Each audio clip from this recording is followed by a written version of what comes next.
time, so thank you for that.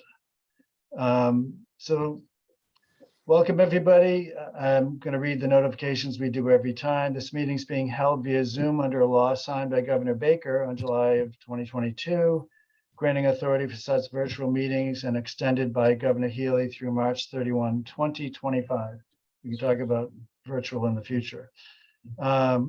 Confirmation that this is being recorded, as you just heard, and allowing for local recordings, and we MCB, I should say, makes these recordings available for the public. And I'm welcoming everyone that is on the call, including our SAB members. We do have a quorum, so that's exciting and good. And we'll have Q&A time at the end of this for the public, and we'll talk about other business items during the agenda.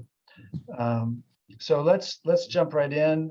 First, we do have a motion I would ask for accepting the minutes from the June 6, 2023 meeting. I'll make that motion. Thank you, Blair. A second. I had a couple of changes, so I don't know when we do that. Let's talk about it right now. I have it printed in front of me. That'd Okay. be great. We should second it first, then open. All right, it I to will second discussion. that. I will second it. Thank Okay. you. And we'll accept based on Kathy's comments here as far as any changes or edits. So what would you say, Kathy? What were you looking at? So there were three minor things. So on page 2, in the paragraph that starts with Kathy asked if there is anything the SAB can do to help fill the CFO position. So it's near the end. It says here, Kathy asked if MCB can get any support for EHS during this time. I know it's minor, but it should say from EHS during this time. Yep, I see that. Okay, and then the following sentence in parentheses, following MRCs, and then it says Mass Rehabilitation Council, and council should be commission. Again, Yeah. minor, but just correcting it. And then actually on the first page, this is a little more significant, I guess, but it says that, Brian is willing to take on the role for the time being and see if he feels comfortable. And then it says that Kathy nominated Brian as the SAB chair, 3 votes yes. Brian McDonald elected new chair of the SAB, but I feel like that prior sentence sort of indicates that it's temporary, but I don't think we voted you in as temporary. I think we voted you in as the chair, and I don't know how long the chair roles last, what the terms are, or anything like that. I don't think it's specified. Yeah. But I wasn't sure if I introduced you to Rachel. Jennifer, you may want to Sorry. put your mute button on. unless you Yeah, I have was a just going to question. say that. Yeah. So I don't know if Blair or Brian, I just felt like you kind of indicated that you were like an interim. Yeah, that wasn't my quote, Kathy, just to clarify. Someone else said that if I was comfortable. I don't know if it was who it was, but I said I was willing to do it in a prior email, when you and I had talked even prior to that, before the meeting. I thought by the vote that it wasn't a temporary thing. I know there were those questions that were brought up. Maybe Blair brought it up about if I wanted to have time to be comfortable about it, but I agree with you. I think that's kind of the flow of the conversation that Lucy created in these minutes, but I agree with you that I looked at it as a permanent and not an interim temporary position to be the way I was voted in. You could vote to have that removed, Kathy. Right. Okay, I would like to. Blair. Thank you. I would like to have that sentence removed from the minutes that says Brian is willing to take on the role for the time being, Right. and see if he feels comfortable. Okay, we can definitely do that. And based on those edits, are there any others Blair had or anything else, Kathy, you had? I don't have anything else.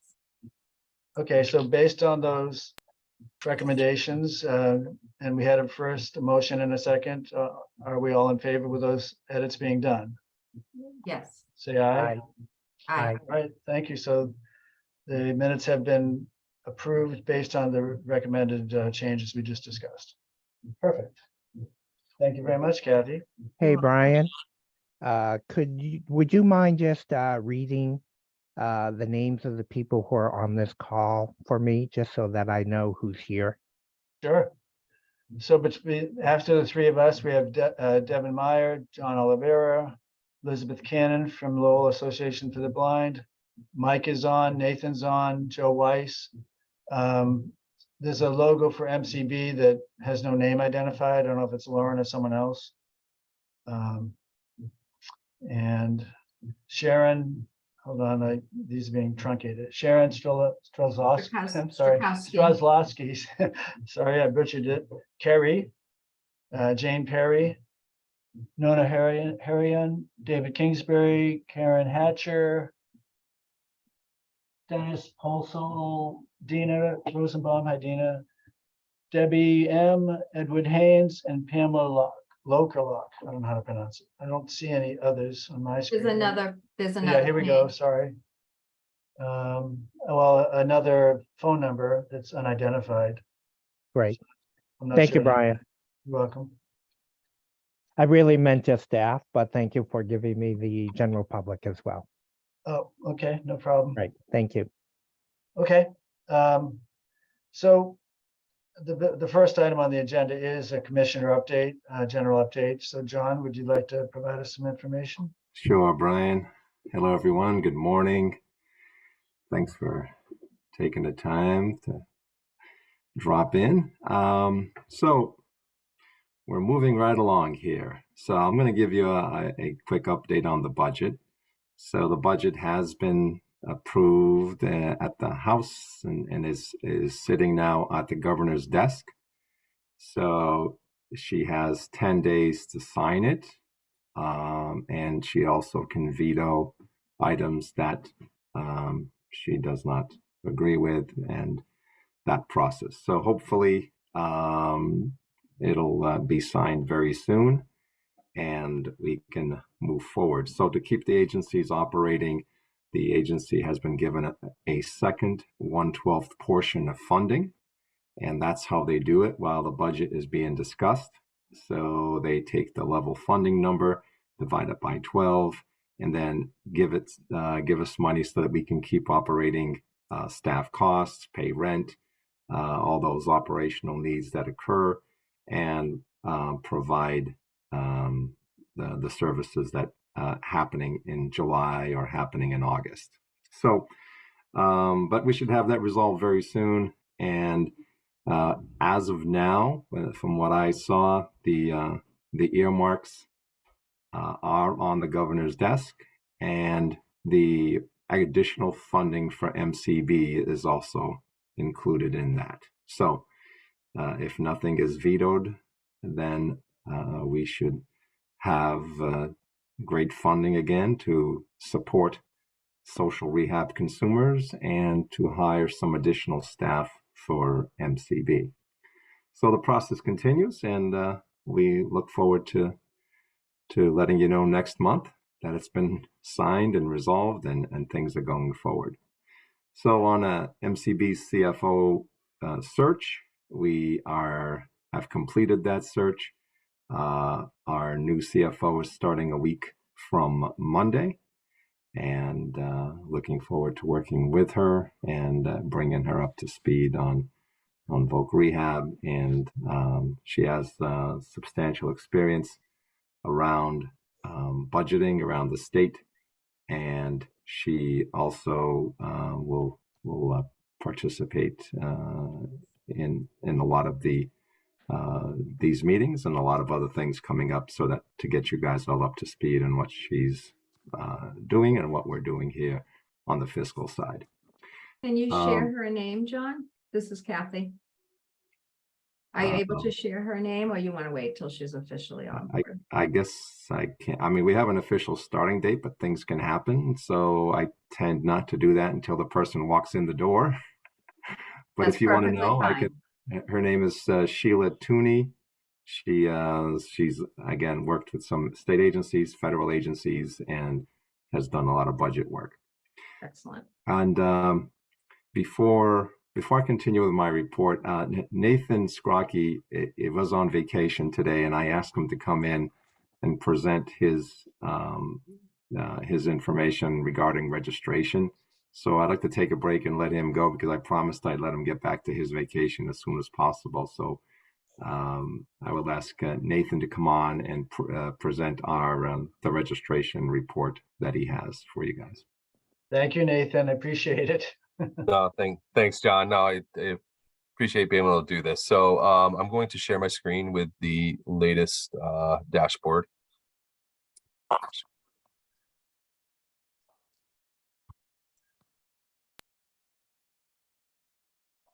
Okay, should be up now. Yes. Yes, So total registrations, we're up to 1,049, being the beginning of August.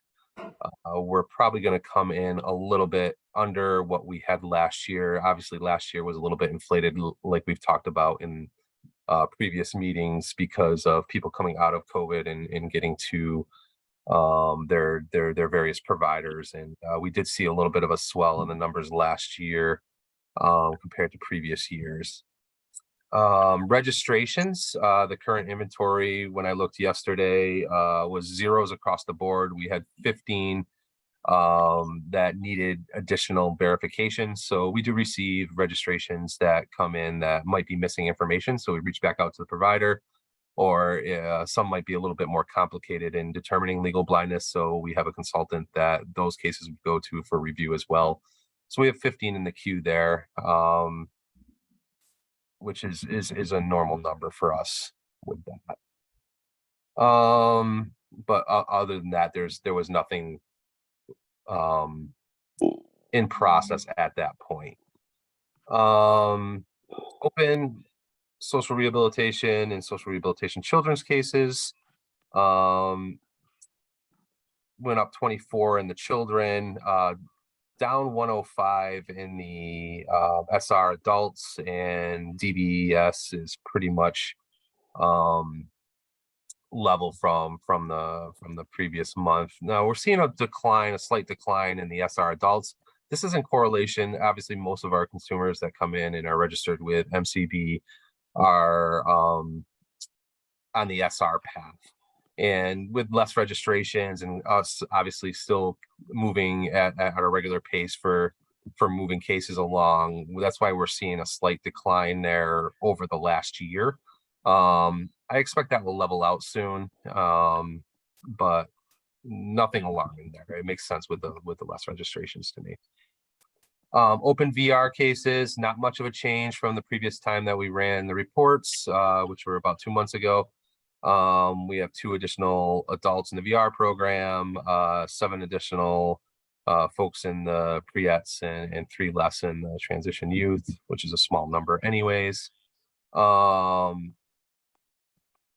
SR and SRC cases,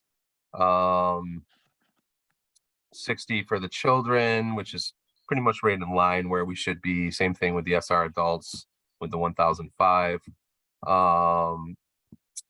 So the next we have is the closed VR cases. So this is for the federal fiscal year, which just ended at the end of June and the beginning of July. So since the beginning of July, we've had 12 closures successfully and 6 non-successfully. So just a few in the early first month here.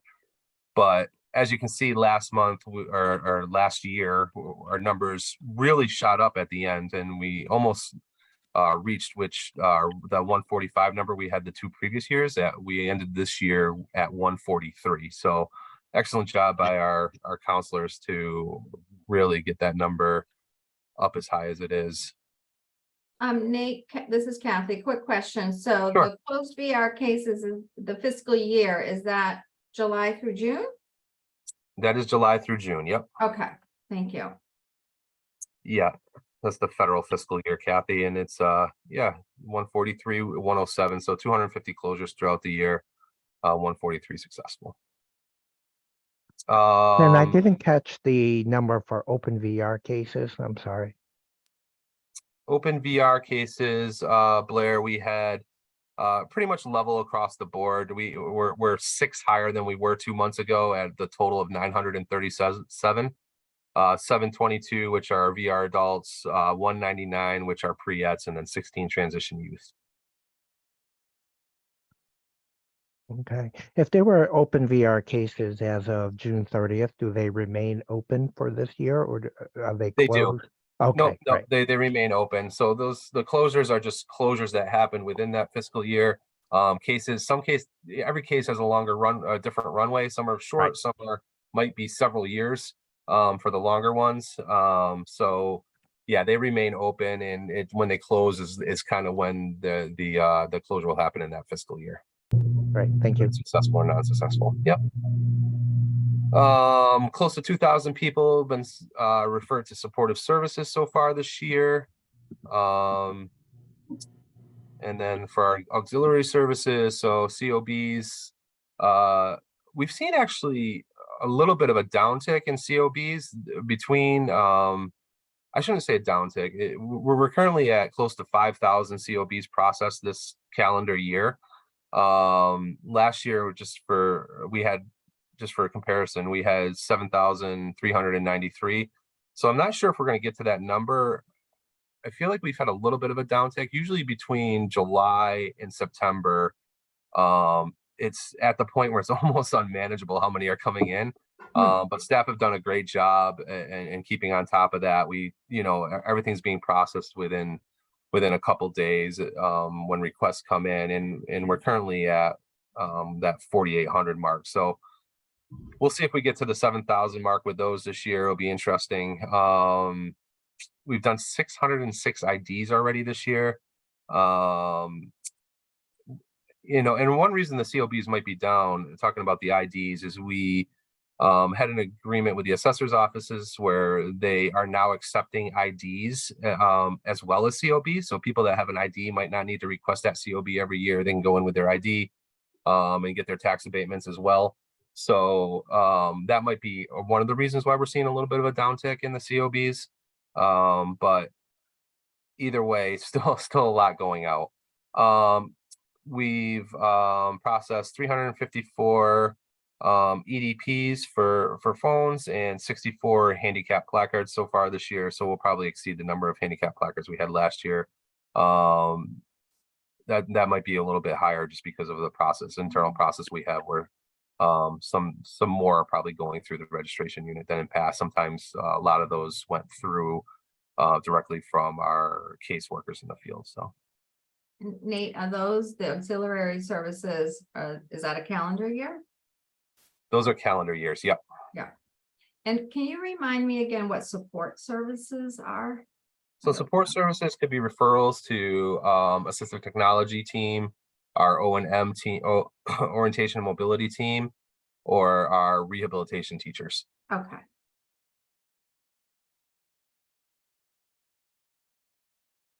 Thank you. So yeah, nothing really surprising in the numbers this month. Pretty level across the board, and which is great to see. And that's it for my update. Great. Thank you. Thank you, Nate. Appreciate I you. have a quick question for Nathan. If Sure, Blair. that's okay. First of all, thank you for being here today. Appreciate the effort. Are there any statistics that once a strategic plan has been defined for a client by their caseworker in terms of the actual delivery of the services? Because I know that from the article that appeared in the Globe several months ago, there seemed to be delay, clients actually receiving the training services that were strategically planned for them. And I've heard from colleagues, visually impaired colleagues, that it's taken some time for them to receive services. So is there any data to verify that? And what would you suggest as the best action for clients who are awaiting services? Yeah, we could probably take a look at when the plan is put in place and when services are wrapped up. I don't know how I'm going to be able to pull that information out of Aware, so I might have to talk to our technical folks to maybe understand a way to do that. So I can take a look at that, Blair, and get back to you at our next meeting or between now and our next meeting, and just let you know if that's a possible way we can pull that data out of our case management system. Great. I know there were some, the article kind of reported that there may be an overload of clients based upon the number of caseworkers that we have and trainers. So Okay, so it'd be Blair, good to know if, how much of that is, can we verify, and what can we do if it is a situation that we can move to improve upon those services, getting them to the clients. so Blair, the funding that was just put in the budget for $250,000 is to help hire staff on the SR side of the agency, the social rehab side, which would be social workers, rehabilitation teachers, or mobility instructors. So that will definitely provide more staff to help manage the referral requests that are being made by the case managers. So it should, if we get more folks inside, it should definitely reduce the amount of time that consumers are waiting to receive a service. Right. This is, John, this is Brian, just kind of springboarding from Blair's comments there. When that article came out, am I correct in that MCB was short of staff too, and they had been filled after that? And I know the proportions of how many requests are versus staff is always a metric we should look at. But the additional money will help too to get more staff. But is any of that relevant, or am I just forgetting now because I haven't seen the article for a while in reference to that, as far as just openings that have been filled that were a gap at that time it's like a snapshot, like, are we the same then? And obviously more money for more staff will be great to, reduce that gap. John, you're on mute. Sorry, am I unmuted now? You're unmuted now. Okay, sorry. So we have filled every position that was available to fill over the past several months. We have also brought in some retired staff as consultants to help manage that. But the situation it's obviously a situation that continues to change. So we have had staff going out on different types of leaves, which have again slowed down the process. We have a much younger staff now that folks are coming in, and we have 2 or 3 or 4 on maternity leave, and we have others on medical leave. So it's constantly changing, and it's hard to manage. So we have positions that were open. We have them all filled, and we're currently interviewing for a rehab teacher. That's someone who left. And we have someone retiring today from our social services side. And so that's been posted already. So we're trying to expedite things as fast as we can. But when these changes occur, we have one region with two folks out on maternity leave. We have another region with one person out on maternity leave. Third region in Boston, I think they're okay. So I'm just doing this off the top of my head, but there's factors that are coming into play here that are hard to manage, and but we have been able to bring in a couple of retired individuals to fill in some of that time, because it was really going to impact on the support services that we give. The rehab teaching part was, or the case management side, was going to see a significant impact. So we have brought those folks in. If Blair, you continue to hear about that, have them call the office and ask for the regional director, and we'll see what we can do. but we are definitely so from a perspective of staffing, we have additional staff that were brought in, but those staff that go out on maternity leave are still on the payroll. So it looks like we've increased our staff, but the number of staff working may not be the available to work may not be the same as it was before. So that's a number that has to be managed on a regular basis. So these positions that we will be getting with this additional funding, again, will help. And if once we put them on board, if everything works out and they don't have to go out on any leaves, then that will you'll see a significant impact in our contact with consumers. We're also seeing consumers in person now. Some are still wanting to have visits virtual, so that's going on too. So the staff is flexible and will work with consumers either in person or virtually if that's what the consumer desires. Based Thank you. upon the history of the services that we've been able to provide to consumers, are there metrics that you have that demonstrate that per case manager, they can handle so many clients at a time? And based upon the actual trainers, they can handle so many clients at a time.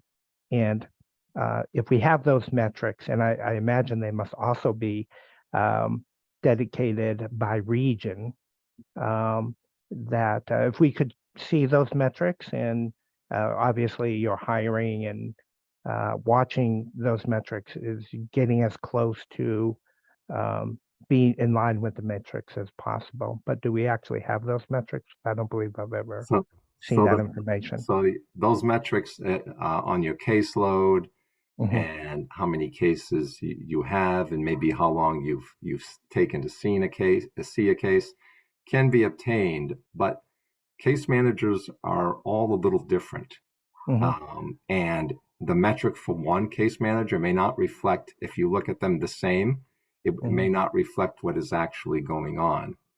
Some case managers are very quick at doing the follow-up paperwork or transactions they need to do to close a case. Others focus more on open cases and then do a lot of closures later.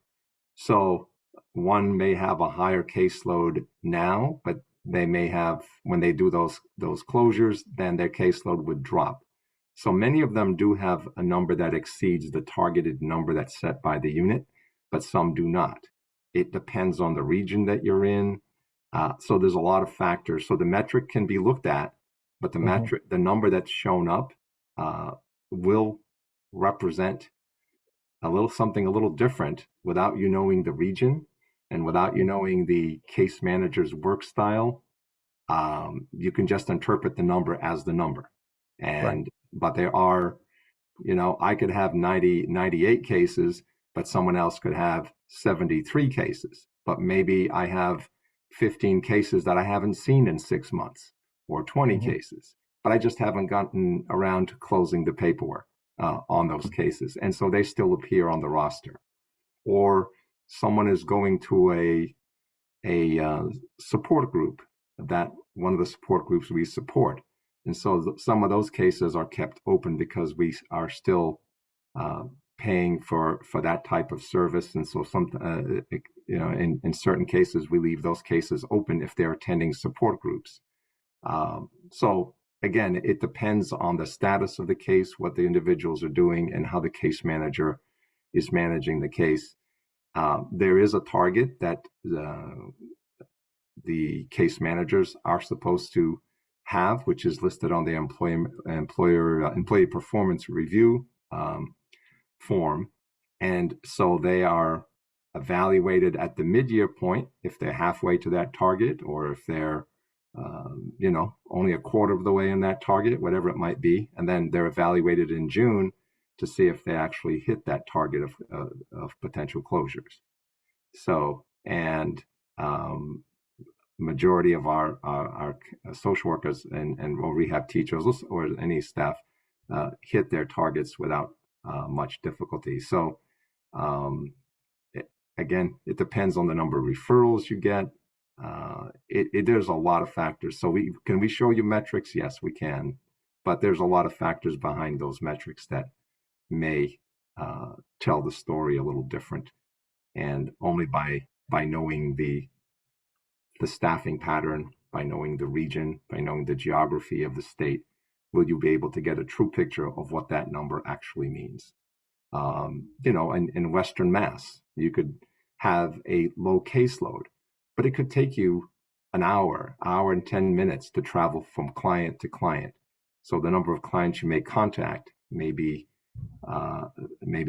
overall number of clients you contact may be smaller than someone who is in the Boston office, who doesn't have to drive as far or take as long to get from one client to the next. So there's lots of factors, but yeah, we can certainly bring some of those metrics if that will add any value to what we're looking at here.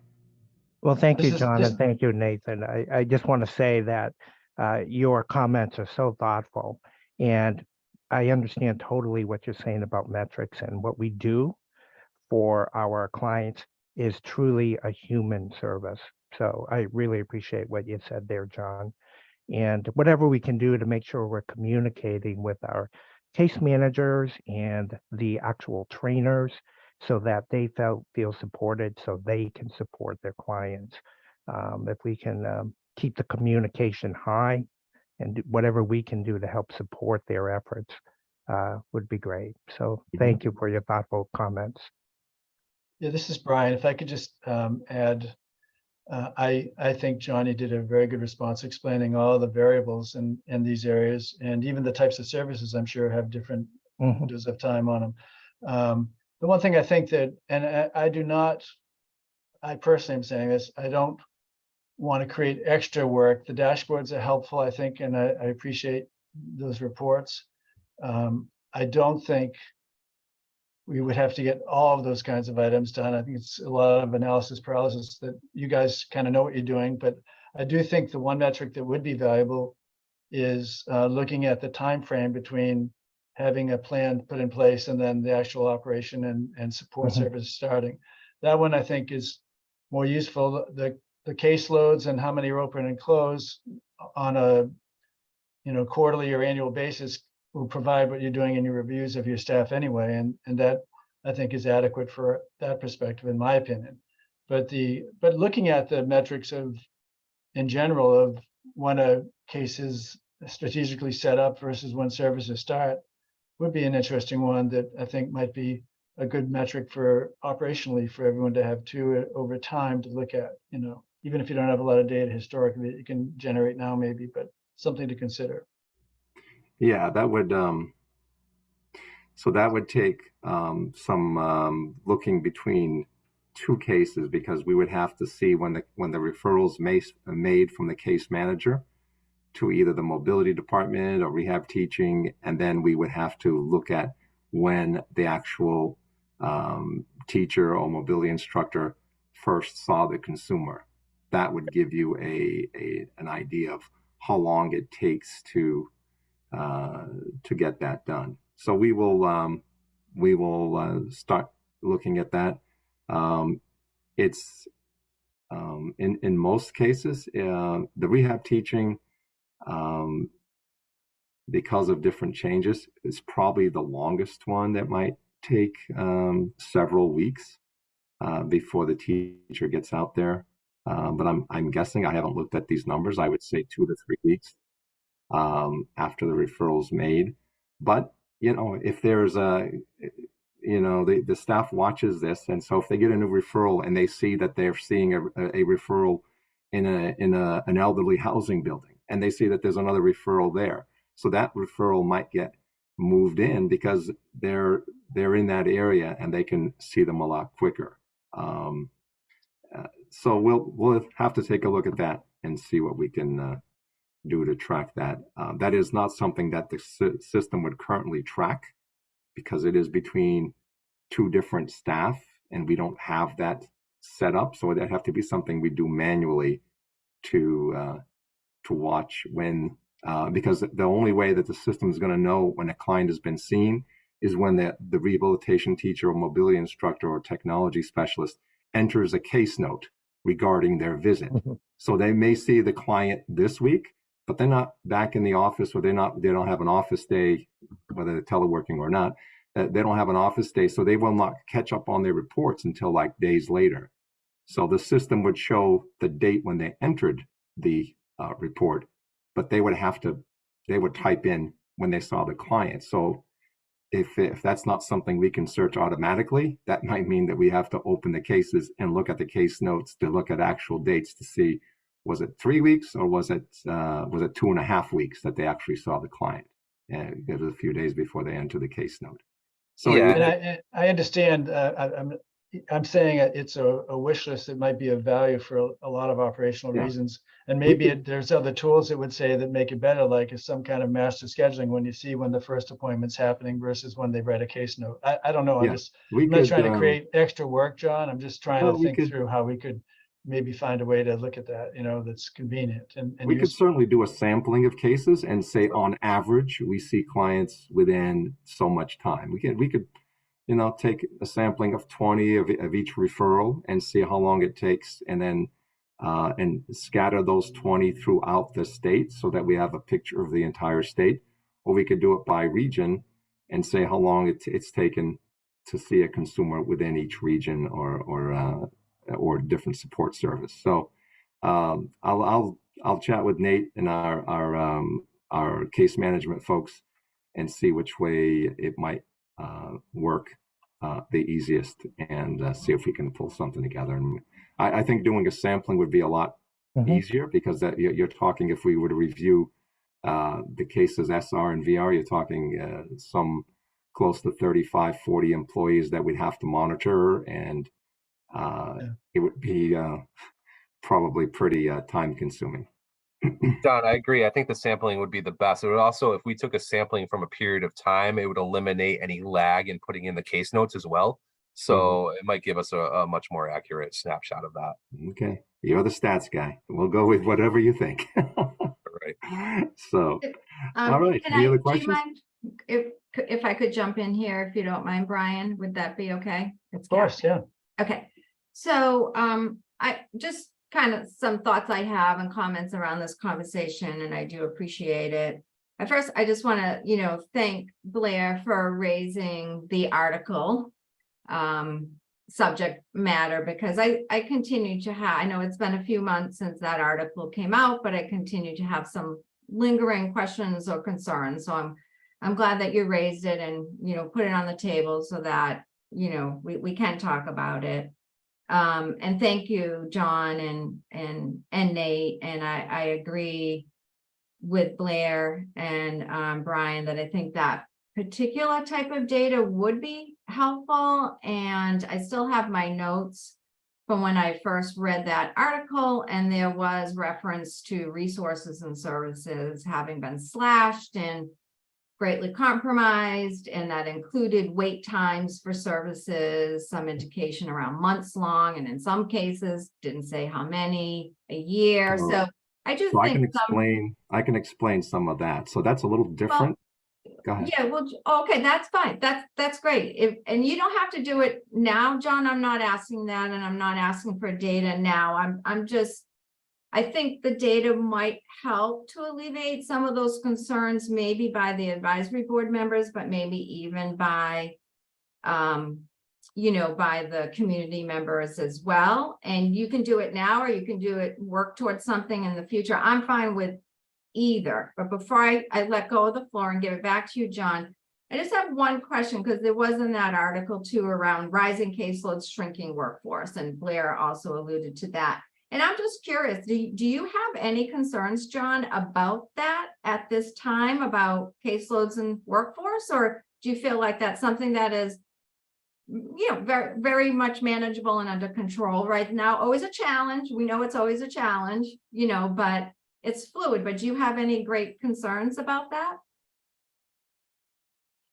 Well, again, things changed. Mhm. The number of staff that we have out on leave at this point is Mhm. higher than what it was back in April, Yeah. probably. Um, just doing a rough calculation here.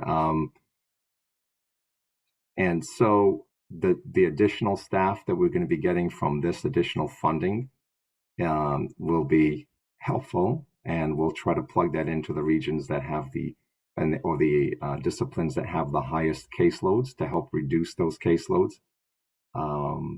And so it, I think it's something that we can manage with this additional, but I also will be asking for a few more positions in certain so that we can fill some other positions that would be helpful again to continue to reduce the download, so the caseload. So we want to see once we can bring these staff on board, once we see some of these staff that are out on leave back later this year, then we'll have a truer sense of what we actually need and what's still high.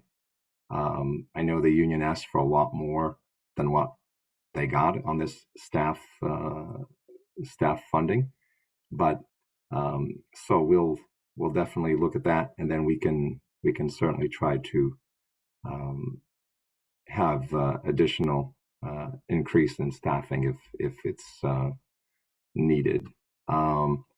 Okay. Some of what was mentioned before was in about the resources. It was that restrictions were being put on certain supplies, on equipment, and when you have those restrictions and are being funds are being moved and equipment is not being able to be purchased, that increases the wait time for a consumer who's Title 20 eligible to receive a lamp or to receive a talking watch or to receive whatever product they're going to get from the agency. So there is no shortage of resources in that area. I've been watching that very carefully and have been managing that, and it is well under control, and supplies are available to the staff as they need it. Even with the beginning of the year, we're about to place a lot of orders as the budget comes in, and we're still we ordered a lot of supplies before the end of the fiscal year, so everything should be in pretty decent shape from what I'm being told. So it's managing a lot of things. It's staffing, it's the resources they need to deliver their services or provide their training. At some point,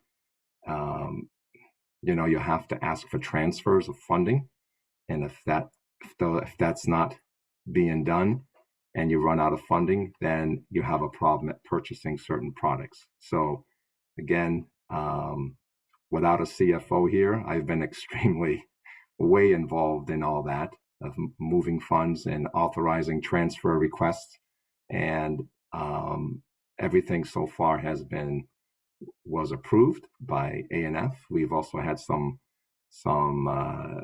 what requests that came in after the deadline, and they also approved those. This was more to cover staff costs than resources for consumers. But so it just takes a lot of managing of a lot of different aspects. What we have there to support our staff that are out there providing the services to the consumers, and so yes, I believe at this point in time, staff feels fairly comfortable that they have what they need, and they're getting the support and the equipment and the what they need to go in and get out to the consumers and deliver their services. So it is, and when a budget is signed, everything will be even better when we can get those new staff on board. And there's also getting the new staff on board. There's also a shortage of qualified staff. It's another factor that we look at all the time here. And, we find staff that may not have the training in the areas we are prepared to train individuals in those areas. Let's say rehabilitation teaching. They may not have all the training background, but we have staff here, and we can provide the training in that area to help them learn all the different non-visual techniques and adaptive techniques, and about the adaptive technology. As a matter of fact, we had the other day, as I was walking by, and the director of AT was working with two of the new rehab teachers that were on board here, and we're working with them on showing them different equipment that's used. And I've seen this go on with the different rehabilitation equipment that's being given to clients, and working with staff on getting them up to speed before they get out there in the field. So I think it's coming along really well. The attitude of the staff and the whole environment is much more positive, and I'm getting a lot of good reports from managers and from direct service staff themselves, and they just want to know that the agency is supporting them and is ready to be able to provide what they need so they can deliver their services that they are offering to consumers. So that's it's pretty much on that. I'll just add, John, you're not alone. A lot of different organizations are struggling with this and have been for the last couple of years, between supply chain and people's schedules and pregnancies as well. I've had that in my business too, and we felt that impact even with a couple of people within a month going out on maternity leave, and paternity leaves.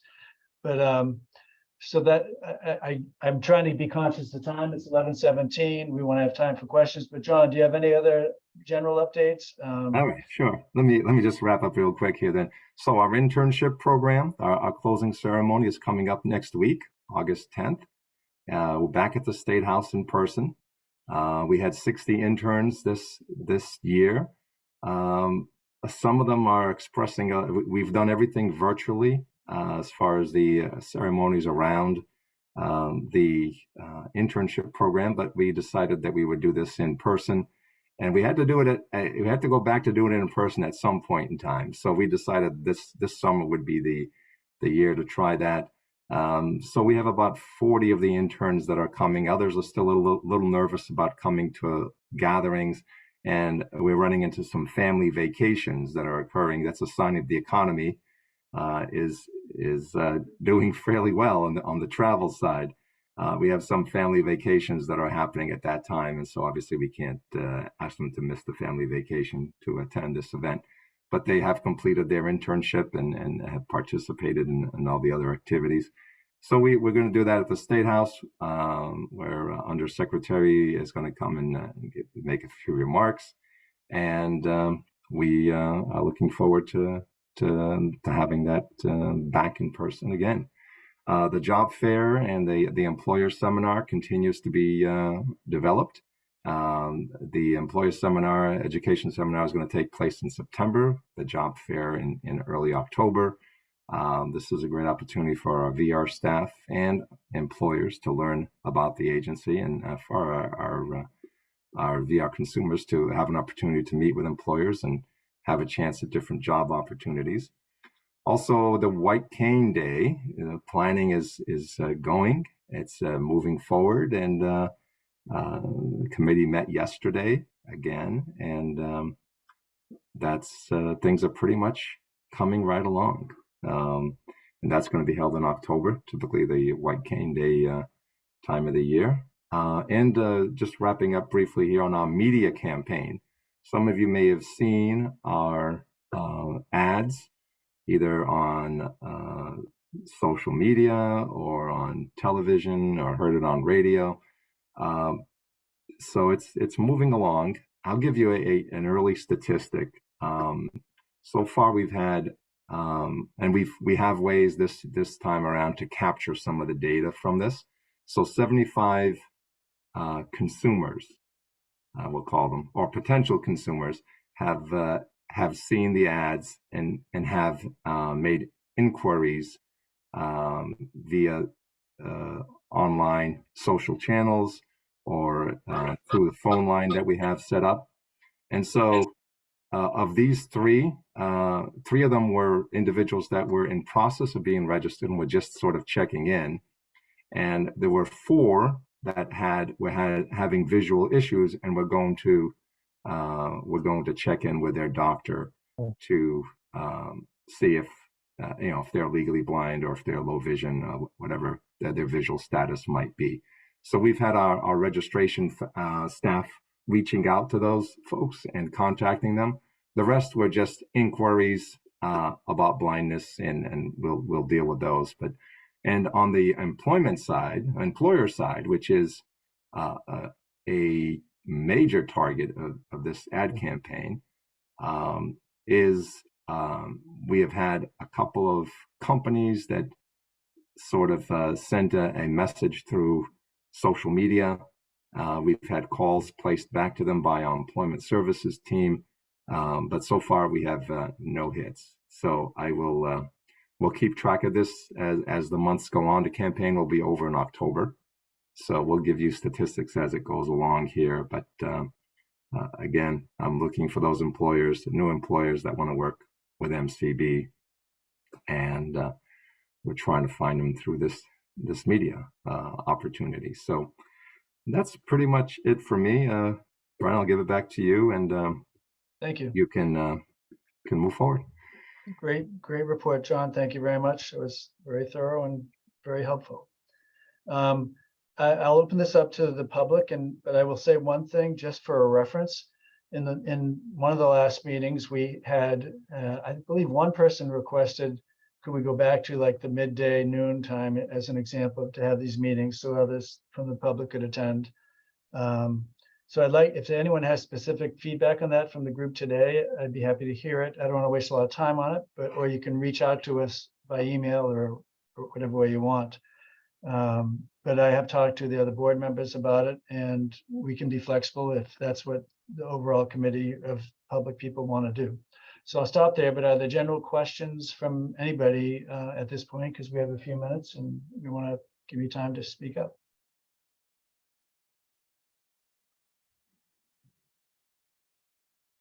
We have a couple hands raised, Brian. Debbie, I think, was first, followed by David. Yeah, I got to change my settings to see this. Go ahead, Debbie. Debbie M. Debbie, are you there? Are you muted? She is muted. Oh, I'm unmuted now. Can you hear me? Yes, you are. Yes, we Yeah. can. Okay, Welcome, sorry. Debbie. Thank you. I just wanted to ask the $250,000 that was pushed through to be approved with the budget that is designated towards hiring staff. I'm under the impression that that was a new chunk of money given to the agency for the purpose of hiring new staff. I'm just curious as to if that is in fact now written into the amount that will be given to the agency every year, or do we have to keep going like every year and fighting for that 250? Just thinking once we hire people, there has to be like job security. So is this just they've upped our budget from whatever it was before to 250 more every year? So I haven't seen. So I know that that money made it through because of something that was given to me by A&F, a document that was given to me showing the earmarks and that additional funding, but I haven't seen how it's loaded yet. Obviously, that makes sense, Debbie, what you're saying. If we give it to us 1 year, that means you have to put it in every year because we're not going to hire people this year and lay them off on June 30th. So I'm hoping that it is part of our appropriation, and it will move that appropriation up by 250. And that's and these are not temporary staff that we were looking for or that the union was looking for. This is an ongoing need, and we are looking for those staff to continue to be part of MCB more than June 30th of next year. So I'm pretty sure that it will be part of our budget and not just a one-time funding. But I don't know that yet because I haven't seen how it's been how it's going to be loaded and dropped in here to the agency. Thank you, Debbie, and thank you, John. David Kingsbury, you had your hand up also. Yes, good morning. I have one quick comment and a couple of questions. I found the discussion that you had a few moments ago on metrics interesting. John, as you know, BSCB, we've submitted a potential reallocation project proposal to you on just the issue of maybe coming up with a sort of a more comprehensive, but hopefully light dashboard. And well, hoping that you like that idea and that it eventually gets submitted to the RSA and that they eventually approve it. My questions are on a different topic, and that's about the SAB membership itself. My understanding is that there are currently 2 vacancies. One potential appointee has been identified already, and his paperwork has been sent to wherever that paperwork goes to for final approval. 2 questions then. One, what is the progress so far on identifying somebody to fill that second vacancy? And then what assurances can you give that the final approval of those 2 people will be expedited? Because as you know, the glacial pace of such approvals has been an issue for a long time for the RC. Thank you. So yes, so candidates for those 2 positions have submitted their level of interest, and I have forwarded that about three weeks ago, couple of weeks, about 3 weeks ago, to the department that is starting the process. Then it goes to the secretary, and I have my last meeting with the undersecretary, I reminded her of that, and she said she would check on that there were other agencies also inquiring. So she's on top of that. I have a meeting with her next week, and again, I'll remind her about that. And we will go forward. After it's cleared in the secretary's office, it goes to the governor's office. And so the governor will, we got the team that works for the governor on this will do what they do, and then we'll hear back. So I'm hoping that by September we should have something, but I will keep pushing up there and try to get this moving. I know then in past it's taken a lot of time. Under the previous administration, it took substantial amount of time to get things through. From what I hear from different individuals I speak to, that the governor is very interested in filling as many of these boards as possible and bringing people on board to help provide their advisory or guidance services to the different agencies or that they work with. So as long as it stays a high priority, hopefully I'll have some news or something more for the next meeting. I'm Thank you, sorry, John. my jaws was yakking away. Did you say that a second person had been identified or not yet? I didn't give you the number of people, but I will. Okay. And I sent 5 people actually have expressed interest in being on the SAB. So Okay. I have forwarded those 5 individuals forward, and the decision will come back on which 2 will be on the board. Okay, It was thank good you. to have a number of individuals.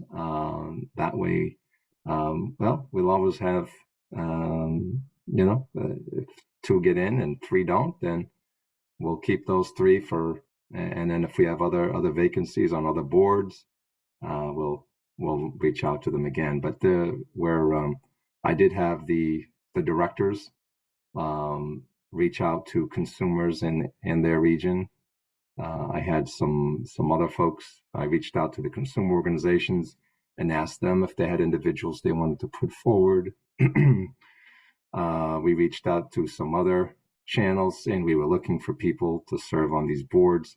And what we ended up with is with 5 folks that sent in their resume to indicate their interest. Thank you, John. Debbie, did you raise your hand again, or is it not put down? I can't tell.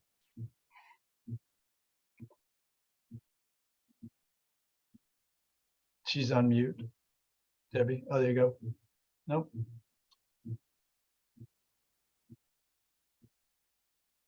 No one else has a hand raised. But Debbie, I don't know if you're still there. Oh, No, there you I'm go. here. There Yeah, you no, go. no, I'm good. It's just not put down, so I don't know how to put it down. Don't worry about it. I'll put it down. No I'm good. worries. No, don't worry. I just want to make sure if you had another response. Well, thank you very much. I like to try to keep these on time. If anyone has feedback on changing the time going forward, please reach out to us and we will consider that. But thank you for your participation. Thank you to all the staff. Great job. And the next meeting will be September 5th. So right after Labor Day. Thank you. All right. Have a Thank great day. you. Thank you, everybody. Thank you, Debbie, and thank you, Deb. David.